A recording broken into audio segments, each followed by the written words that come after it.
Hello, everyone. Welcome to Pensive Politics with Mr. Watson. I am indeed your host, Christian Watson, and today with me I have a very special guest, perhaps the biggest of Pensive Politics so far, Dr. Jo Jorgensen. For those of you who do not know, Dr. Jorgensen is a professor over at Clemson University, lectures in psychology. She is famously a Libertarian, the Libertarian presidential nominee, and she is here to talk with me right now. Dr. Jorgensen, how are you doing, ma'am? Oh, I'm doing great. Thanks for having me. Let me point out one small thing, though. Yes. Technically, I'm not a professor. I'm a senior lecturer, Yes. which the students absolutely know no difference, but my boss does. So I try to keep that straight. Right. Still, you have your accolades are very astounding. Yeah. Your accolades are astounding, and I'm very happy to have you here. And I'm happy to start off with our first question that you're in the race in the first place. So, Dr. Jorgensen, when I look at you between your two opponents, President Trump and Mr. Biden, I see something different. Not just the fact that a lot of people have been pointing out, that you're a woman and that should mean something and that means that you're better than whatever that. I'm not going to get involved in that debate. But what I've seen that the way you carry yourself, the way you talk about things, you are not bound to a particular dogmatism or a particular tract.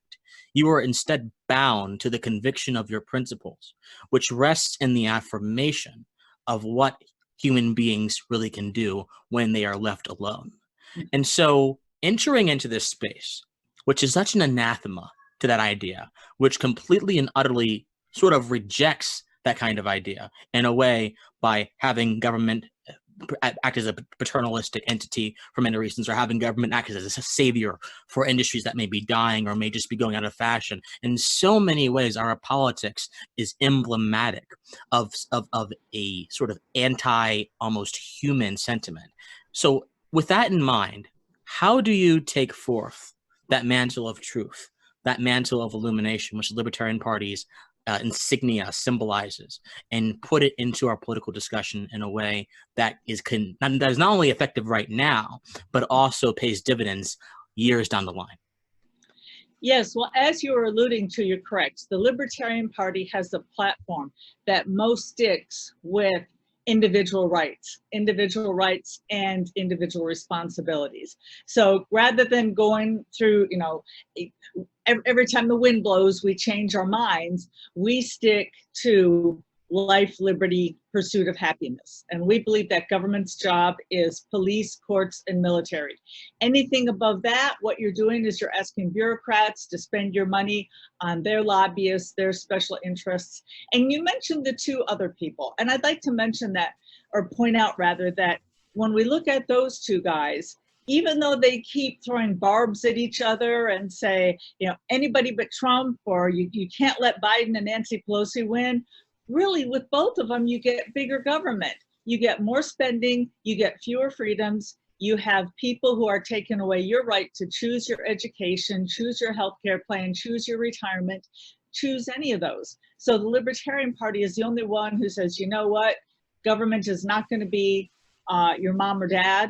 We are going to allow you to live peacefully and let you make your own decisions instead of the special interests.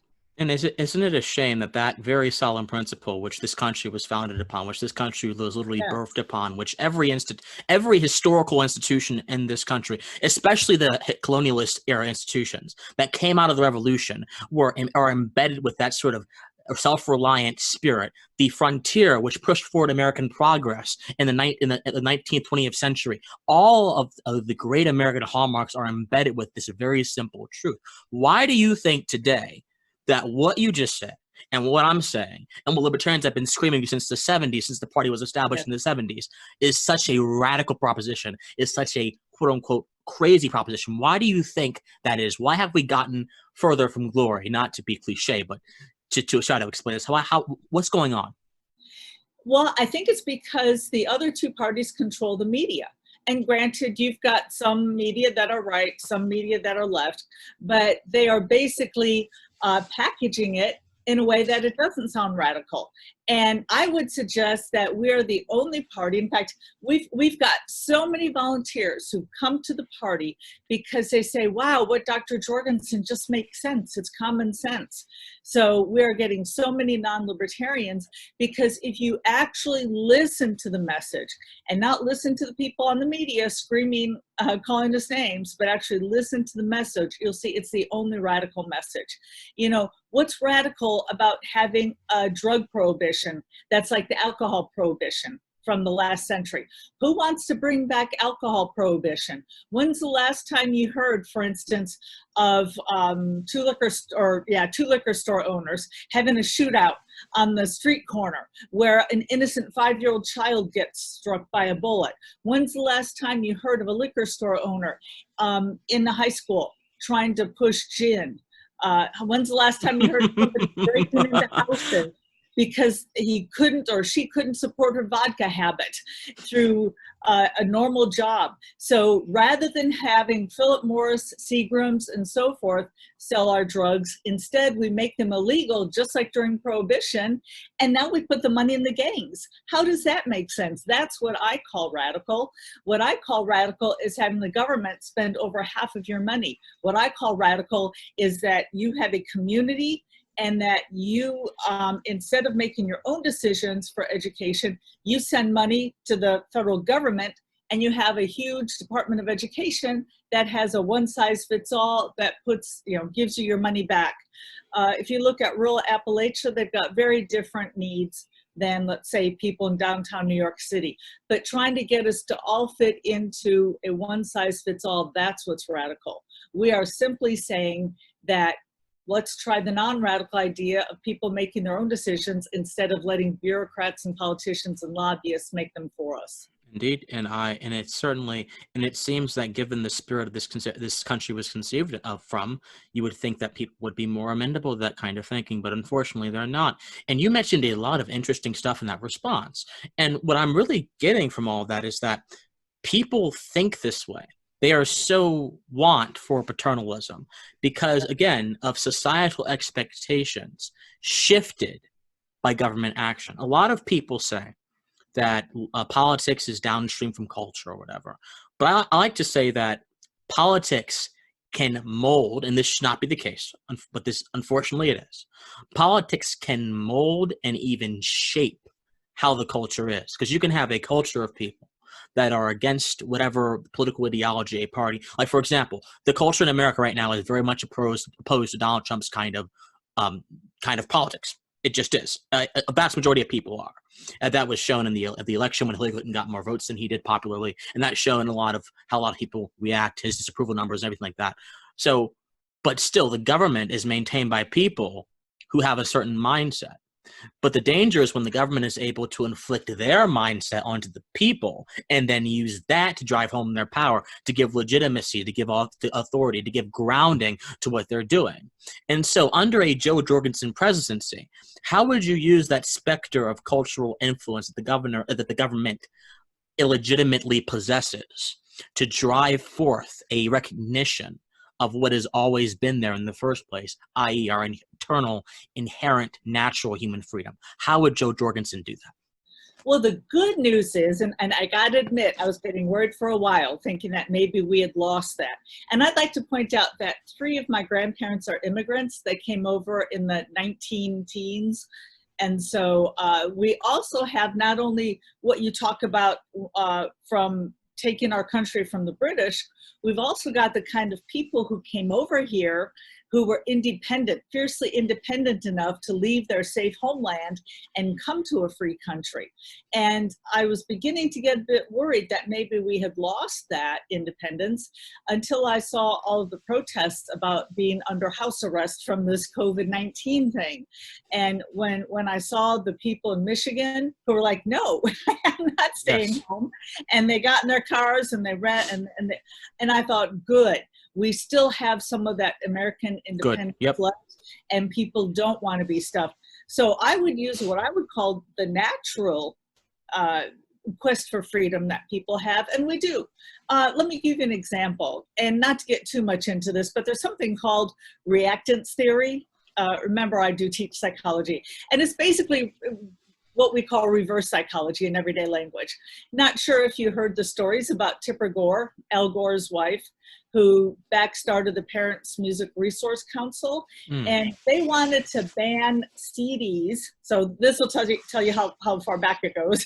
So they wanted to ban CDs that had bad language, drug use, sex, violence, so forth. Obscenity laws, basically, things like that. Yep. Yeah, exactly. Censorship, obscenity.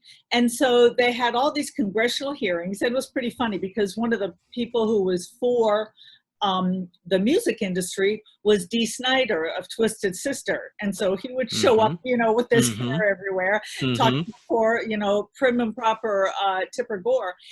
And they arrived at a compromise in which they could still sell their, you know, raunchy rock and roll music, but it had to have a little sticker on it saying, you know, bad language and that kind of stuff. And so what do you think happened to all the albums with the little sticker on it saying parents beware? Well, every 15-year-old and 16-year-old, they were like, okay, that's the CD I want. The one with the little sticker that says that I shouldn't get to listen to it. Yeah. So when you do something like that, you get the opposite effect. And that's what we're seeing right now, especially with people being locked up with the virus. Yeah, not only that, but I mean, if you look at any hip hop or rap album, it's almost like a trademark or like an artistic statement by many rappers to say explicit parent discretion advice. I mean, that's literally a trademark and an artistic point. They made that from a thing that's supposed to be discouraging to literally an artistic trademark. So even when the government imposes their mindsets upon the people, the unique American spirit is going to convert that into a sort of profit or a sort of benefit for themselves. And that's what an entire industry of people have done. So it backfires. Right. Yeah, and so my point is I wouldn't have to instill this in the culture. It's part of human nature. People do not like it when their freedoms are taken away, and they try to get that choice back. Absolutely. Now let's shift to, because I love the more abstract theoretical questions, but I know that you're running presidential campaign and most Americans want to know about the meat and potatoes. A little abstract. Yeah, but let's talk about the more meat and potatoes stuff. These past few weeks, and I'm sure you've known Dr. Jorgensen, have just been incredibly perilous. They have been just absolutely perilous for this country, for race relations, for everything. This has been perilous with the death of George Floyd, and then, you know, in Atlanta last night, a man getting shot at a Wendy's for falling asleep at the drive-thru, the chief resigning, and the coronavirus protests before that. A lot of this stuff has simply come to a head. And a lot of people are using these occurrences to try to sort of read the tea leaves about where American culture is right now, or where the American political consciousness most importantly is right now. So in your opinion, let's start with one of the more basic questions.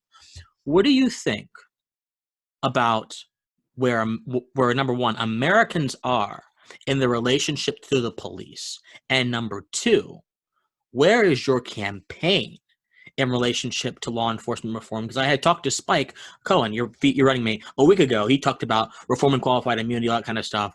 But sort of in the mentality, what mentality does the Jorgensen campaign, beyond particular policy prescriptions, possess about the current state of law enforcement in America?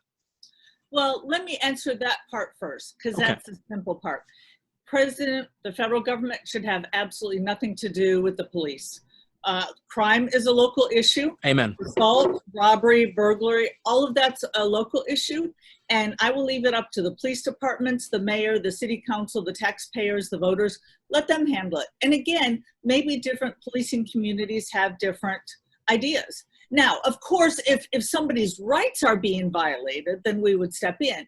For instance, George Wallace, in one of our neighboring states, by the way, Alabama, who stood there and prevented Black students from disgusting person. Exactly. So okay, then the federal government gets to be involved. But for simple policing, federal government should be completely separate from local, have absolutely nothing to do with them. So that's the easy part.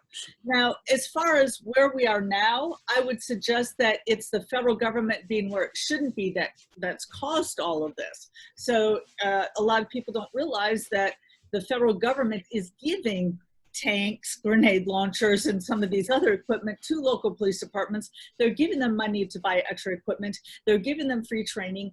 And so now you've got a police department that looks more like soldiers, like a military operation than police. And what that's going to do is that's going to escalate it, because, you know, once again, looking at psychology, you've got this equipment lying around, you're more likely to be aggressive, you're more likely to use it. Whereas if you don't have it, then you might try to be maybe a little more diplomatic. So what I would do is I would stop that. And I'd like to point out, this is how we got to this point with these tanks and paramilitary stuff. If you put on a referendum, you know, right now we're having problems in Atlanta, unfortunately, where somebody else was killed. They shut down the interstate. I saw where 75 and 80, I know that part well, where 75 and 85 merged. And here's what I would point out. If the voters of Atlanta had a referendum and they said, okay, would you like your taxes raised to whatever, build a new school, build a new park? You know, some people might say, yeah, our school's kind of crumbling, we need a new school. Other people might say, no, we can do fine with the school. I don't think I want a referendum. You know, I don't want to raise taxes. So maybe maybe it'll pass, maybe it won't. But if they put a referendum, do you want your taxes raised so that our police department can buy a tank? So that our police department can buy a grenade launcher? I think the police department, or I think the voters are going to say, no, I'd rather have the new school building. And so we wouldn't have that kind of equipment. But instead, people pay their federal taxes to the government, they buy the tanks, and then they come back, dangle them, and say, wouldn't you like a free tank? And of course, who's going to turn it down? Because their thinking is, well, if I don't buy the tank, or if I don't take the free tank, well, then the people in Texas will get it, or the people in Iowa, or whoever. And I don't want my tax dollars going to benefit somebody else. So sure, I'll take free stuff. And now we are where we are. Yeah, law enforcement should not be involved in bidding wars, especially if their goal is to protect people's rights. They should be bidding against nothing. It's ridiculous. And I'm happy that you brought up the militarization of the police, the program that Congress passed to give police, like explicitly give police military weapons. They have no business having anything like that. But I'm curious about something. And they wouldn't have it. And they wouldn't have it if it weren't for a bloated federal government. Absolutely. So I have a question about something, though, because you posed a very interesting question there. You said that if we put the power in the people's hands, like to decide how they want their police departments to be composed, the Constitution and everything, they could decide it better than politicians could. I agree with that sentiment. But let's say the people in a particular locality are infected with a law and order mindset and have a very legalistic approach to policing, and think that the police are the saviors of mankind and that the police should have all power to destroy the evil criminals or whatever. I'm not trying to be hyperbolic. This is how some people think, literally, and it's scary, but this is how some people think. In that instance, couldn't they then use that vote to empower a police department that might not necessarily being enabled to promote the securing and the preservation of rights for the people in that area? Because this is one of the problems with democracy, of course, with full democracy, is that it gives too much power to people that may not have good intentions for liberty, things like that. So what do you think about that? Right. And there are two different kinds of democracy, where you have just simple vote and then you have representative. And libertarians have in the 1970s, they started saying that the definition of democracy is two wolves and a sheep voting on what's for breakfast. Yep. So, and in a lot of cases, that's what we have. And that's why our special interests have run amok. So that's how we got here. Now, I guess, I'm not sure exactly what your question is. Is your question, should the federal government ever get involved, or how do you change the culture? I mean, yeah. Well, first of all, I would say that the cities and towns are better able to change the culture themselves. Agreed. Anybody who's interested, great story. Look at what happened to Camden, New Jersey. They had horrible corruption. They had, rampant discrimination, violating people's rights. And they pretty much just shut down the entire police department and got a new one. And now things are going great. But notice that's Camden doing it. They're the ones who know the people, and the federal government, just as a default, should not get involved unless it's absolutely necessary. Now, if there is something that is completely out of hand and the governor requests help and help is needed, of course I would be there. However, I don't think we've gotten there yet. I agree with you. It's all been simple police work. I agree with you. Absolutely. And so that's your attitude about policing reform. Let's talk about something a little bit deeper, though. And a lot of people have even said to me that someone who is not Black has no business talking about this, but I disagree. I think that if you possess the right mindset, which is just an open mindset, and you are willing to, have a critical discussion about this issue, you should be able to talk about it. Mm-hmm. The issue of race. Mm-hmm. How much do you believe, personally, and you're a psychologist and everything, so I'm sure you've done studies related to this, how much do you believe race plays into the calculuses of some police departments in America? Do you believe in the idea of systemic racism, or do you believe that this police brutality and so on and so forth can be explained through other, perhaps equally bad causes that are not necessarily linked explicitly with racism? Well, first of all, as a scientist, as a social scientist, I know that you can never point to one cause for behavior. There's always multiple causes.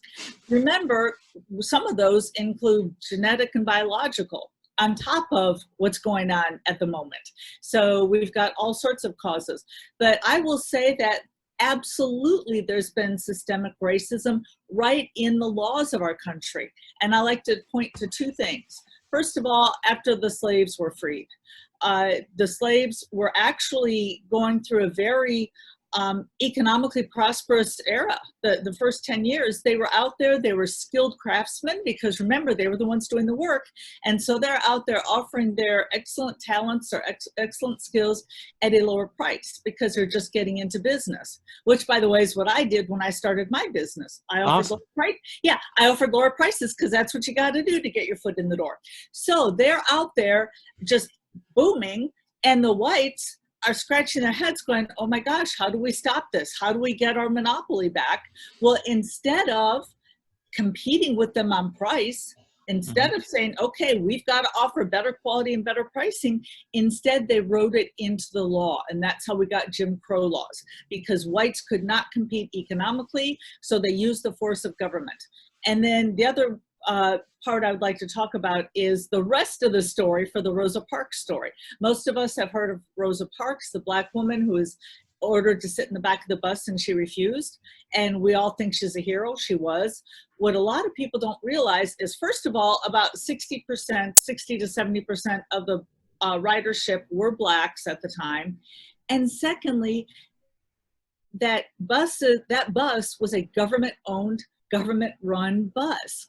That was the government telling Rosa Parks to sit at the back of the bus. Now, let's put that in today's terms. Let's say that Uber or Lyft or one of the transportation companies mistreated the best 60% of their customers. What would happen to them? They'd go out of business. As well they should. As well they should. But with government, you've got no accountability, and that's just one more example of racism built into the system. So of course we're where we are, and I'd like to point out that under the free market, there is much less chance for racism, because if you're selling a product, and I love Milton Friedman's example, let's say you're a baker, you don't care if you buy wheat from a Black man or a white man or a Black woman or whoever. You want to get the best wheat for the lowest price because you want to make a profit. And so you're going to make you don't care about color because you want to make a profit. Now, are there some people who do care about color to the point that they'll cut off their nose to spite their face, that they will say, yeah, I'll pay for a higher grain from a white person? Of course, but they're more likely to go out of business for having that racism. And one last thing too, I used to work for IBM, and I like to point out how my first year there, the rookie of the year the previous year who taught, who went around teaching all the rookies, was a white woman. And this was traditionally a male-dominated field. And in my region, the number one salesperson, the number one rookie of the entire region, was a Black man from Guyana. Now, if IBM had discriminated and said, we're only going to have white males, they would be missing out on these two people. So if you are, basically, I do not think it should be against the law to be stupid. And the good thing is that the free market gets rid of stupid people a lot better than the government, because we've had government protecting special interests and protecting white interests for many, many decades, centuries, actually. Very, very fascinating stuff, and you gave a very compelling argument as to why the free market racism just kills racism. I mean, this has been I think this has been one of the sort of maxims, sort of like built-in features of the free market, that it just kills injustice. It kills anything that is anathema to human growth and flourishing. Although I am curious though about systemic racism. And I'm not trying to trip you up or anything, because I'll be clear about what I personally believe. I don't necessarily think that it is as big of a factor as it was 60 years ago today. But you do. Okay. No, I agree with you, partly because our society has changed. Yeah. Because in fact, here's another real quick argument for the free market. I've heard of a couple stories recently where an employee of a large company on a personal Facebook post put something that was racist and got fired. And I wish I could remember the name of the company, but this woman worked, and she was a woman, and she was a white woman, and she worked for a large company. And she wasn't discriminating against her fellow employees. She wasn't harassing them. She wasn't discriminating against customers or clients. She was merely expressing her own opinion, and that was enough to get her fired. So I think that our society has changed. Agreed. Than 60 years ago. I mean, I'm old enough. I remember, and I grew up north of Chicago, but I would come down south to visit my grandparents, and I do remember the colored only drinking fountains. I remember seeing them as a child. Wow. Goodness. Yeah. And we don't have those anymore. So thankfully, yeah. Whenever I look back at a picture from the 60s where that existed, I'm filled with revulsion. Genuinely. Yep. So I do agree with you on that point. I think we've made great strides, but that doesn't mean that we've gotten rid of all this systemic stuff. Oh, I think that's a very prudent view to take. And so a lot of people who are more left-leaning would say that, the government should step in to squash systemic racism. They should step in, like, for example, people point out disparities in house ownership, disparities in education. So a lot of people would say, maybe look at your campaign, look at the Libertarian Party in general, and say, okay, the system is still actively oppressing us in their view, but you want to roll back the protections that we have against a system that is actually oppressing us. So you're not really for us. What would you say to that kind of argument? I don't agree with that argument at all. Yeah. But what would you say to that kind of argument? Well, what I would say is we absolutely needed the Civil Rights Act of 1964 because there was systemic racism.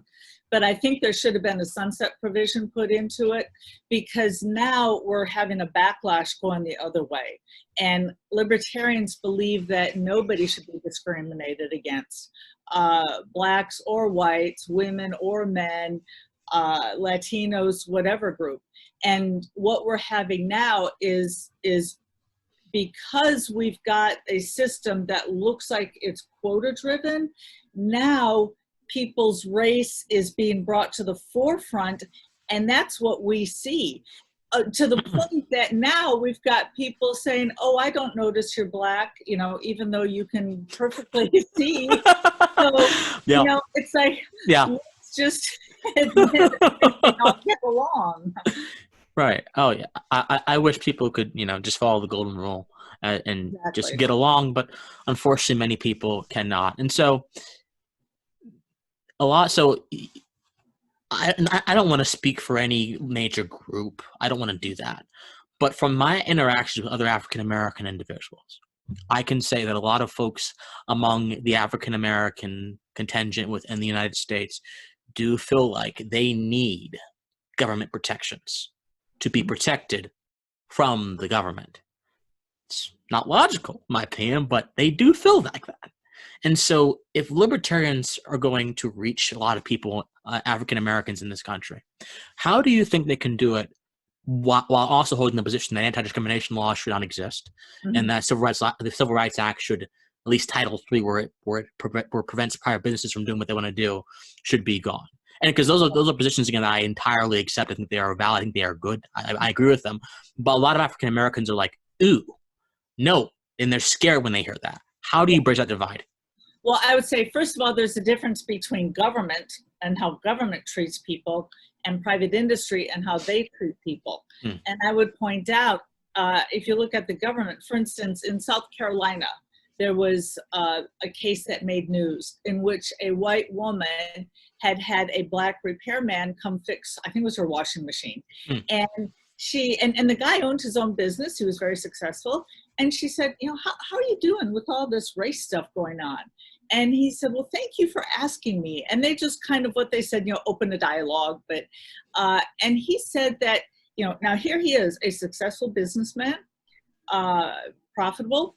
He says he does not do nighttime repairs because he's afraid somebody would mistake him for, you know, for being where he shouldn't be. And he said that he had gotten stopped by cops 6 times in the previous year. And I was floored. And part of the reason was because, you know, being in the appliance repair profession, sometimes he would have appliances and people thought, oh, he's black, he must be stealing this refrigerator or whatever. And I gotta admit, I was appalled. I can't imagine getting pulled over 6 times, not for speeding, you know, not for running a red light, but just because I've got appliances in my truck. So, but that is government, and that needs to be stopped. So if somebody says, if a person of color says we're being treated unfairly, we need changes in the system, I would say absolutely you need changes in the government system. What I would say is that the private industry is the group that has led the way to less discrimination because they are looking at a profit. And let me give you an example with gay rights.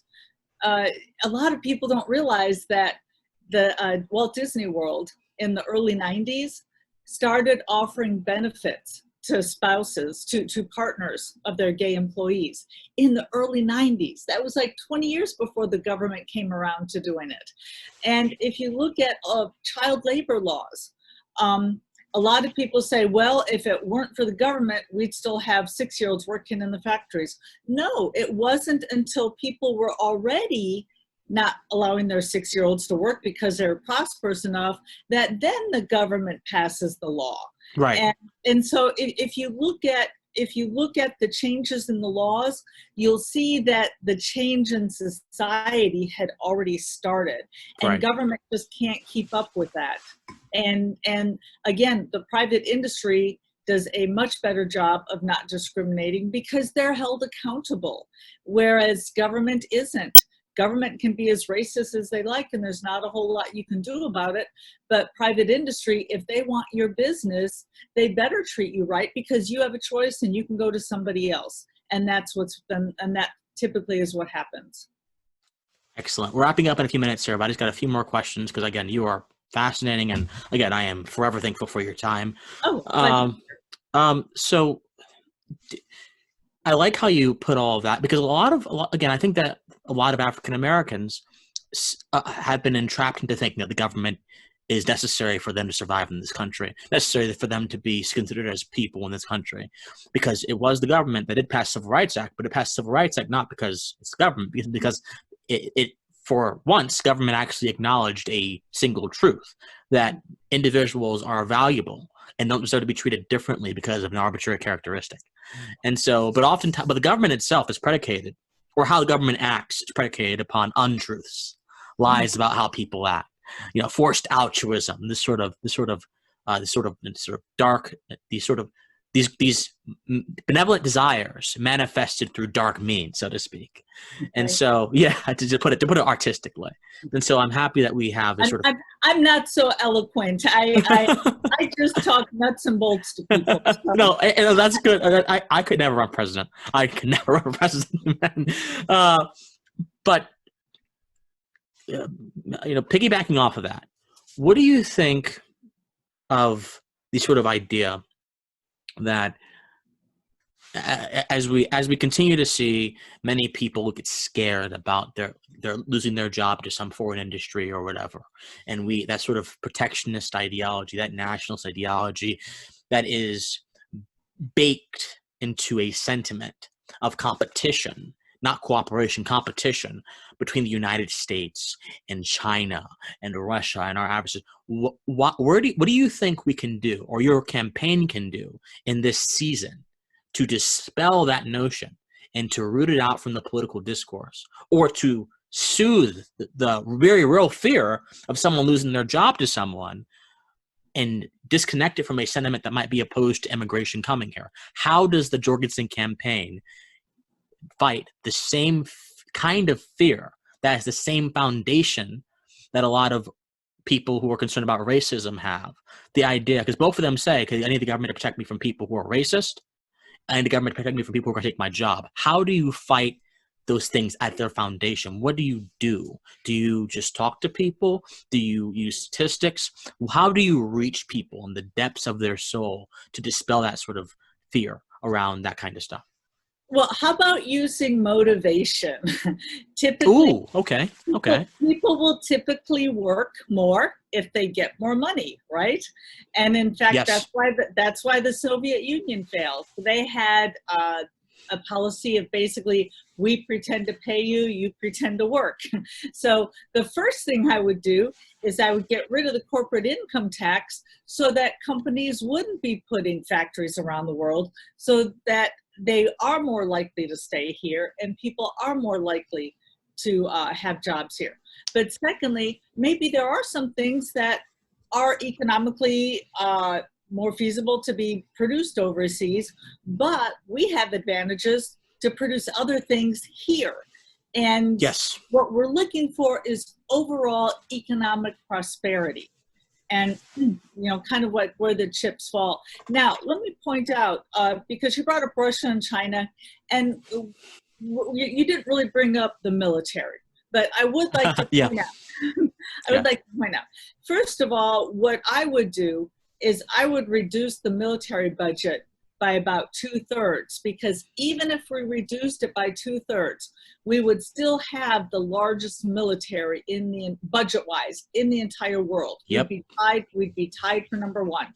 So, for instance, right now, our taxpayer dollars are going to buy military jets that are over there in Europe. How about we let Europe, Germany and France, let them pay for their own defense? We're paying for military jets that are over in the Middle East, which are making us less safe, not more safe. So instead of spending taxpayers' dollars to build military jets, how about we let you keep your money by not having an income tax, a personal income tax, and with that money, you can now use it to buy airplane tickets to take your family on vacation. So the airline industry is still being supported, jets are still being built, but instead of being built for soldiers overseas, they're built for what people can use, what people want to use them for here. So let's bring our troops home. And what I want to do is turn America into one giant Switzerland, armed and neutral, in which we have peace, in which young people are not having their lives put at risk. We have families together, and there's just no reason for us to be the world's policeman anymore. And then I'd also like to point out that, like the old saying, where goods cross borders, troops don't have to. So a personal incident that happened to me in the early 80s, I was driving a Fiat Spider, and I do enjoy driving. And so I was parking in a parking lot, and I see this older gentleman coming towards me, and he's kind of got a scowl on his face. And I thought, oh, I didn't cut you off, did I? Like, I thought I was driving nicely. And he comes over and he's just glaring at my car. And he tells me he's a World War II veteran, and how dare I drive an Italian car? And yeah, so well, I was actually kind of afraid of him, but but no, I did not want to get into a debate with him or an argument, because he served our country, and I'm just so thankful to anybody who gives up their, some of the prime years of their lives 100% to defend our country. So I was not about to get into a debate with him. But if I were to get into a debate with him, what I would have said was, you know what? if we keep buying cars from Italy, they're not going to bomb us. You know, Japan bombed Pearl Harbor, right? They're not going to bomb one of the countries that buys the most Toyotas and Hondas. You tend to not bomb your best customer. So if we can have free trade, that's one of the best military, you know, the best defense is a good offense. That's one of the best military offenses in which to have good relationships with these countries. So we can reduce the military and we can spend the money for what we want to, not put it overseas with aircraft, troops, ships, and so forth, and let people make their own decisions. Absolutely. I could not have said it better myself. Absolutely. Just two more questions, Dr. Jorgensen. Sure. So much more basic questions than I promise. Your campaign going forward. And Mr. Cohen and I in our interview talked about this. I think this is going to be the campaign that redefines the political scene in America to permanently include the Libertarian Party in the national scene. Do you have that same feeling? And what is your campaign doing to get included in the debates? If you can talk about that, to get included, to advertise, to promote, things like that. What are you doing to get the message out, especially in the age of COVID-19? Well, first of all, yeah, the good news is like Joe Biden, I'm kind of stuck in my home. So for once, we're on an equal footing there because the Democrats and Republicans are not on an equal footing. We have to spend, I can't even tell you how much money on ballot access, because basically when we were on the ballot in all 50 states, like 3 election cycles in a row, 3 presidential election cycles in a row. And then they started getting worried about us. And so then they started throwing out all these roadblocks for us.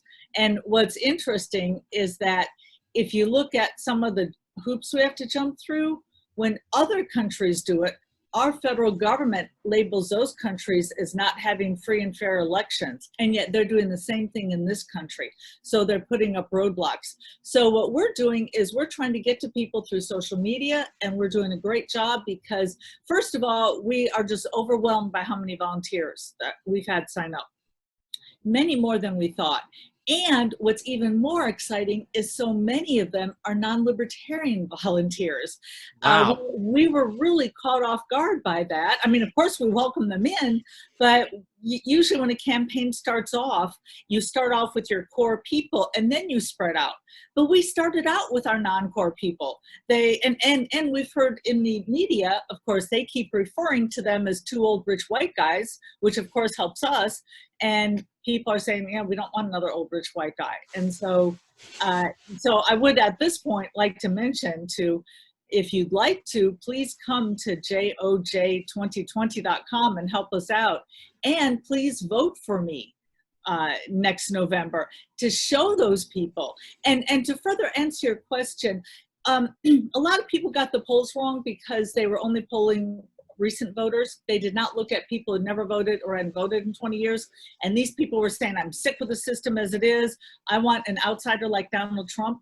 Well, now we've got this supposed outsider who parachutes in to the presidency. And I don't mean that derogatorily. What I mean is he doesn't have 40, 50 years of political favors to repay. So he comes in without that baggage and he still gives us bigger government. So if all hope is lost for a Republican to ever get a smaller government if Donald Trump can't do it without his political baggage. So that's what I would say to everybody is, if you're looking for a real alternative, to vote Libertarian at all levels in November, and to come to our website at joj2020.com. And that dovetails perfectly into my last question for you. What progressives who are looking at you, conservatives who are looking at you, what do you say to them about your campaign and about libertarianism in general? What do you say to affirm and assure them that they have a place in Jo Jorgensen's campaign in a libertarian world? Well, first of all, I would tell the conservatives what I just mentioned to you about Donald Trump. I would say, I completely understand why you voted for Donald Trump. You didn't want the same old, same old. You wanted, he said he was going to get rid of the deficit. I understand why you voted for him. Unfortunately, not only is the deficit not going down, it's going up. And I would say that the Republican voters have been screaming for a free market healthcare type system. They are completely against single payer for good reason, and we didn't get into that really. And I would say, look at what the Republicans gave you. John McCain voted against getting Obamacare. The Republicans had control and they still couldn't get rid of Obamacare. So if you really want to accomplish what you're looking for, the Republican politicians who are separate from the Republican voters, they're not going to give you what you want. To the Democratic voters, I would say, let's sit down and first of all have a discussion about healthcare. And let me show you how doctors who are working, who are competing against each other to get your business, who are like car dealerships, who have to offer lower prices to get your business. Let me explain to you how we can set up a system in which doctors have to act like car dealerships or grocery stores or gas stations by giving you a lower price. And I would say, you know, you are the traditional party of peace. You've been traditionally the party of anti-war. And the Democratic Party has betrayed you in that regard. Tulsi Gabbard was spreading a great message when it came to peace, and the party pretty much shut her down. They did not want her saying that. Right. Hillary has been a war hawk from the beginning. If you don't want war, we are your only option. If you want the troops home and you want peace, we are the only option. Absolutely. Dr. Jorgensen, I appreciate it so much. Thank you for being here. Thank you for coming on Pensive Politics, and thank you for running. America needs it. Oh, thank you. Libertarianism needs it. The Libertarian Party needs it. So thank you so much. And to everyone watching this, please stay safe during these perilous times. And as always, stay pensive.